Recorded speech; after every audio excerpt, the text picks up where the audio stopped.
నమస్తే, welcome to 99 TV.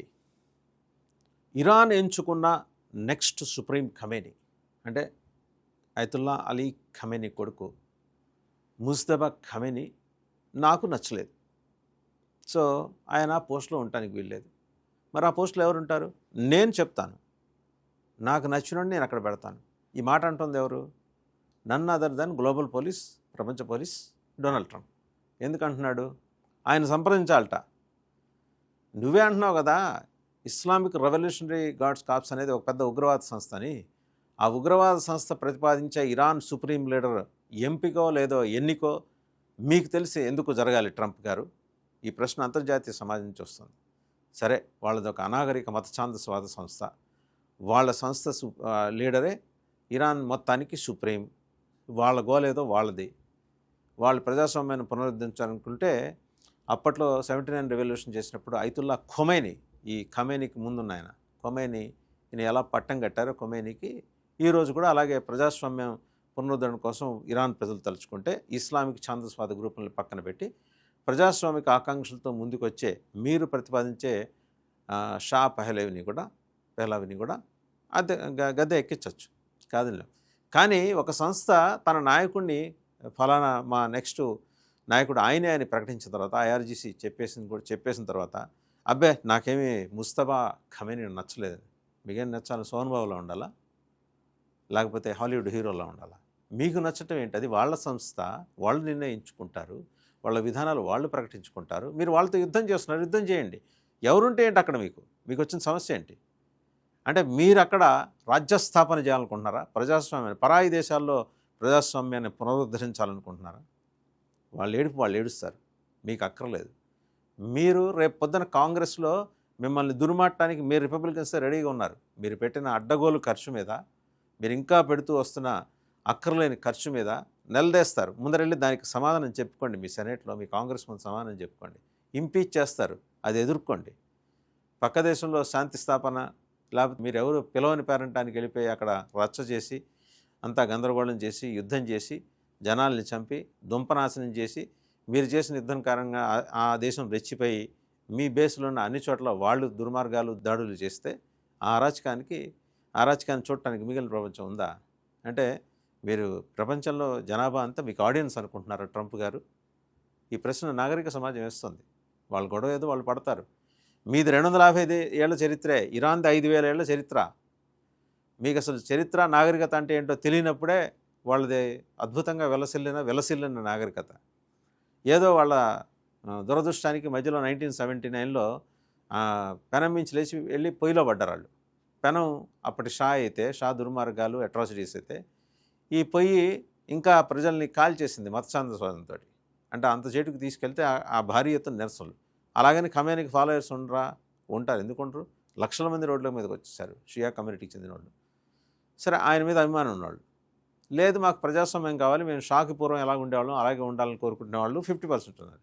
So వాళ్ళు ఎంచుకుంటారు, వాళ్ళు ఏదో ఎలక్షన్ పెట్టుకుంటారు, వాళ్ళు కింద మీద పడతారు.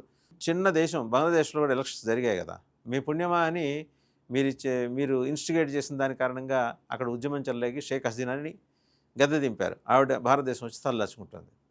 అలాగే భారతదేశంలో కూడా మీరు రైతు ఉద్యమాల పేరుతోటి ఏదో చిచ్చు పెట్టడానికి ప్రయత్నించారు. చివరికి ప్రధానమంత్రి వచ్చి రైతులకు క్షమాపణ చెప్పాల్సి వచ్చింది. అంటే మీరు అనుకున్నది మీరు చేసుకుంటూ వస్తున్నారు. నేపాల్లో అదే చేశారు. ఇంకా చాలా దేశాలు అలాగే చేస్తున్నారు, మీకు నచ్చలేదు. అలాగే మనం చూస్తే మనకి లాటిన్ అమెరికన్ కంట్రీలో మీరు చేసింది, నికోలస్ మదురోని మీరు ఎత్తుకొచ్చిన తీరు, వాళ్ళ ప్రజాస్వామ్యమా నియంతృత్వమా, దట్ ఈస్ దేర్ హెడేక్. మీరు మీ డీప్ స్టేట్ వెళ్ళి వెనకాల కూర్చొని ఈ పంచాయతీలు చేయడం ఎంతవరకు కరెక్ట్?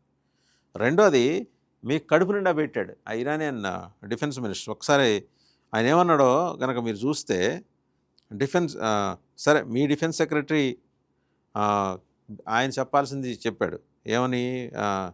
పీట్ హెక్సెత్ ఆయన ఏం చెప్తాడంటే, the leader of the Iranian covert unit that plan to assassinate President Trump in 2024 had been killed in Iran. చంపేశారు, ఇరాన్లో వాళ్ళు చంపేశారు. అతని పేరేంటి?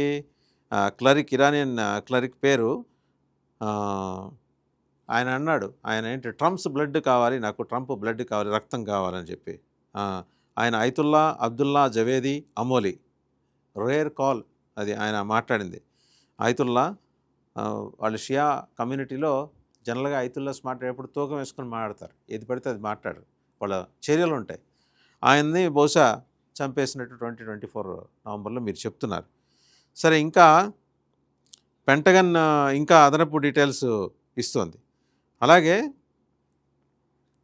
ఇరాన్ వార్షిప్ని శ్రీలంక జలాల్లో, అంటే శ్రీలంక దగ్గర ఉన్న హిందూ మహాసముద్రం జలాల్లో గాలేలో మీరు పేల్చేసిన తర్వాత, మీ సబ్మెరైన్ పెట్టి పేల్చేసిన తర్వాత ఇరానియన్ విదేశాంగ మంత్రి ఆయన కూడా రెస్పాండ్ అయ్యారు.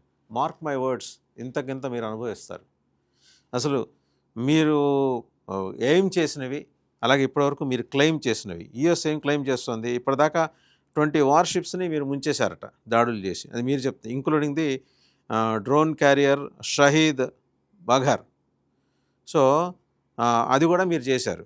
దాంతోపాటు ఇంకా మీరు ఏమేం చేశారు, 2 కర్వెట్స్ అండ్ ఎ ఫ్రిగేట్, తర్వాత మొన్న ముంచేసిన శ్రీలంక దగ్గర ముంచేసిన వార్షిప్ ఐరిస్ డెనా, ఇవి కూడా మీరు డెస్ట్రాయ్ చేశారు. No Iranian warships left in the Persian Gulf, the Strait of Hormuz or the Gulf of Oman by March 3. మీరే చెప్తున్నారు Iranian warships Strait of Hormuz దగ్గర, అలాగే గల్ఫ్ ఆఫ్ ఓమన్ దగ్గర, పర్షియన్ గల్ఫ్ దగ్గర మీరు అసలు వదిలిపెట్టలే, అది మీరే చెప్తున్నారు.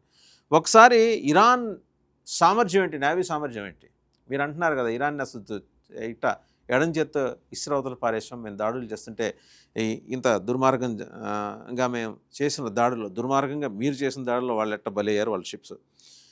2 నేవీస్ ఉన్నాయి ఇరాన్కి. ఒకటి ఏంటంటే Islamic republic of Iran navy, సరే ఇరాన్ ఆర్మీ ఉన్నట్టే ఇరాన్ నేవీ. వీళ్ళకి ఎన్ని ఉన్నాయి, కన్వెన్షనల్ వార్షిప్స్ ఉన్నాయి, అలాగే 3 సబ్మెరైన్లు ఉన్నాయి, 8 ఫ్రిగేట్స్ ఉన్నాయి, 2 కార్వెట్స్ ఉన్నాయి, అండ్ 22 స్మాల్ సబ్మెరైన్స్ ఉన్నాయి, చిన్న చిన్న సబ్మెరైన్స్ ఉన్నాయి. ఈ డేటా ఎవరు ఇచ్చారంటే డిఫెన్స్ ఇంటెలిజెన్స్ ఫ్రమ్ జేన్స్. వీళ్ళు ఇంకా అలాగే రెవల్యూషనరీ గార్డ్స్కి, అంటే ఐఆర్జీసీకి, వాళ్ళ నేవీకి ఏమన్నాయంటే ఇట్స్ ఓన్ నేవీ ఆపరేషన్స్ అన్నీ కూడా Gulf and along Iran's Coast line, Iran తీర ప్రాంతం అంతా. వాళ్ళకి hundreds of smaller fast vessels ఉన్నాయి, వందల కొద్దీ చిన్న చిన్న వెజల్స్, వేగంగా మూవ్ అయ్యే వెజల్స్ వాళ్ళకు ఉన్నాయి.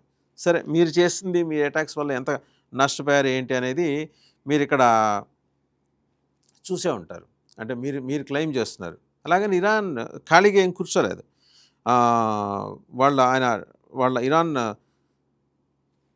విదేశాంగ మంత్రి అయితే ఓపెన్ వార్నింగ్ ఇచ్చాడు, మార్క్ మై వర్డ్స్ అంటూ. సో మరి మీరు ఎలాంటి ఇది ఎదుర్కోవాల్సి వస్తుందంటే, ఫారిన్ మినిస్టర్ అబ్బాస్ అరాక్చి ఆయన ఏమంటాడు, మీరు సముద్రంలో ఒక అట్రాసిటీకి పాల్పడ్డారు, అట్రాసిటీ ఇన్ సీ, మా ఐరిస్ డెనా అనే వార్షిప్ని ముంచేయటం ద్వారా. The US will come to bitterly regret the president it asset. మీరు నెలకొల్పిన సంప్రదాయానికి మీకు తగిన మూల్యం మీరు చెల్లించుకుంటారు ఖచ్చితంగా, మేమే ఆ మూల్యం ఏదో కూడా ఫిక్స్ చేసి మేము చెప్తాం. సో ఇరాన్ చాలా భారీ అటాక్కి ప్లాన్ చేస్తుంది. ఓవరాల్గా ఏంటంటే అక్కడ ఇరాన్ సుప్రీంగా నెక్స్ట్ ఎవరు ఉండాలి మీరు చెప్తారు, ట్రంప్ గారు. మీరు ఎవరినో మేకప్ వేసి శుభ్రంగా తలలోవి అందంగా తయారు చేసి కోటు సూటు బూట్లు దిస్తారు. వాళ్ళ సంప్రదాయం అది కాదు. వాళ్ళు ఒక మత సంస్థ, వాళ్ళకు కొన్ని ప్రిన్సిపల్స్ పెట్టుకున్నారు, దాని ప్రకారం వాళ్ళు పోతారు. వాళ్ళు ఏమైనా అరాచకాలకు పాల్పడితే మీరు ఒక వేరే దేశం నుంచి మీ అభ్యంతరాలు వ్యక్తం చేయొచ్చు, కానీ కనపడిన ప్రతి దేశంలోనూ దూరి దాడులు చేసి అక్కడ ప్రజాస్వామ్యాన్ని పునరుద్ధరించడానికి అక్కడ ఇంతకుముందు లేదా, లేకపోతే మీరు వస్తేనే ప్రజాస్వామ్యం పునరుద్ధరింపబడుతుందా? ఈ తపనంతా ఎందుకు అందరికీ తెలుసు. మీకు వచ్చే ఏడాదిన నోబెల్ శాంతి బహుమతి రావాలి, అది వస్తుందో రాదో కానీ ఆ పేరు చెప్పి మీరు చేయిస్తున్న యుద్ధాల కారణంగా ప్రపంచం కల్లోలం అయింది ఈరోజు. దానికి ముందర మీరు మూల్యం చెల్లించుకోవాలి.